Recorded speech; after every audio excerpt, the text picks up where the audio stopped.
Hey, what's up guys? Combat Critic here. In this video, I want to give my pick for this upcoming fight between Marvin, the Italian Dream Vettori, and Jared Cannonier. So this fight has been scheduled for the main event. Let's get started. If we look at the careers of these two guys, starting with Marvin, he has 26 fights and he has won 19, lost 6, and he also has one draw on his record. If we talk about his 19 wins, only 2 have come via knockout, 9 have come via submission, and 8 have come via decision. So this man is not a knockout artist, and he is a better wrestler, better grappler, and you can see it in his record. He has 9 wins via submission, 8 wins via decision, and just 2 wins via knockout. If you talk about his 6 losses, all 6 have come via decision. So this also shows that he is hard to finish and he has never been finished as a pro. He has a good chin. You don't have to see his fights to know that he has a good chin. You can just see on his record and you'll know a lot about Marvin Vettori. You'll know that he is not really a knockout guy. He doesn't have very good striking, but he has a chin on him. Now let's talk about Jared Cannonier. So Jared has 22 fights, which is surprising considering that he is a lot older than Marvin. He has won 16, he's lost 6. If we talk about his 16 wins, 10 have come via knockout, so he is the opposite of Marvin. He is a knockout guy. 2 have come via submission and 4 via decision. If we talk about his 6 losses, 2 have come via knockout and 4 via decision. So he is a knockout artist. He is a submission guy. Sorry, he is a striking guy, and Marvin is the wrestling. So this is a typical wrestling wrestler versus striker fight. Let's look at some of the stats between these two guys. Starting with the height, it is 6 feet for Marvin and it is 5'11 for Jared. So Jared is the smaller guy, but I don't think Marvin has an advantage really because Jared has fought bigger guys in the past and he has fought in the heavyweight division, then he fought in the light heavyweight division. Now he's fighting in the middleweight division, so I think he is used to being the smaller guy. Weight is even at 185 for both these guys, unless somebody misses weight, which I don't think either of them will because these two guys have never missed weight and they are pretty professional. Reach is 74 inches for Marvin and it is 77 inches for Jarrett, so a 3-inch reach advantage goes to Jarrett. Stance is southpaw for Marvin and it is switch for Jarrett. So this is where it makes a difference. Marvin is a lot younger, almost 10 years younger, 9 years or so compared to Jarrett. So Jarrett is nearing the end of his career and in a few years I think he might retire. Now let's talk about the career statistics, starting with the striking numbers. So strikes landed per minute. This signifies the number of significant strikes that you land on your opponent per minute on average. This is 4.38 for Marvin and it is 4 for Jarrett. So Jarrett is a little bit more reserved. So Marvin has an advantage. Hits, he lands a little bit more strike compared to Jarrett. If you look at the striking accuracy, it is 44% for Marvin and 50% for Jarrett. So Jarrett is more accurate with his punches. Strikes absorbed per minute. This signifies the number of significant strikes that you absorb per minute on average. This is 3.65 for Marvin and it is 3.86 for Jarrett. So in this case, the lower number is better because you are getting hit less. So again, the advantage goes to Marvin here. Striking defense is 59% for Marvin and it is 61% for Jarrett. So slight advantage goes to Jarrett. Overall, I believe in the striking, the stats will have you believe that it is a toss-up, but I think Jared will be the better striker and he has more power in his punches. This is evident in his record also. He has 10 wins via knockout and Marvin just has 2 wins via knockout. So I think the advantage in the striking department goes to Jared.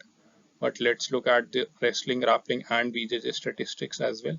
Takedown average is 1.77 for Marvin Vettori and it is just 0.17 for Jared. So a huge advantage goes to Marvin and a lot of people are thinking that if Marvin wins the fight, he will use the wrestling route and grind a decision win over Jared, which can very well happen in this fight. Takedown accuracy is 44% for Marvin and it is just 25% for Jared. So again the advantage goes to Marvin. Takedown defense 75% for Marvin and 64% for Jared. I think he will have to improve this because this is not good for Jared, and again the advantage here goes to Marvin. Submission average 0.5 for Marvin and 0 for Jared. So again the advantage goes to Marvin overall. In the striking, it is a little bit toss up, but slight advantage goes to Jared. However, in the wrestling, grappling, and BJJ, I think a huge advantage goes to Marvin. He is better everywhere. He has better takedown accuracy, takedown defense, submission average, takedown average compared to Jared. Now let's look at some of their previous performances, starting with Marvin.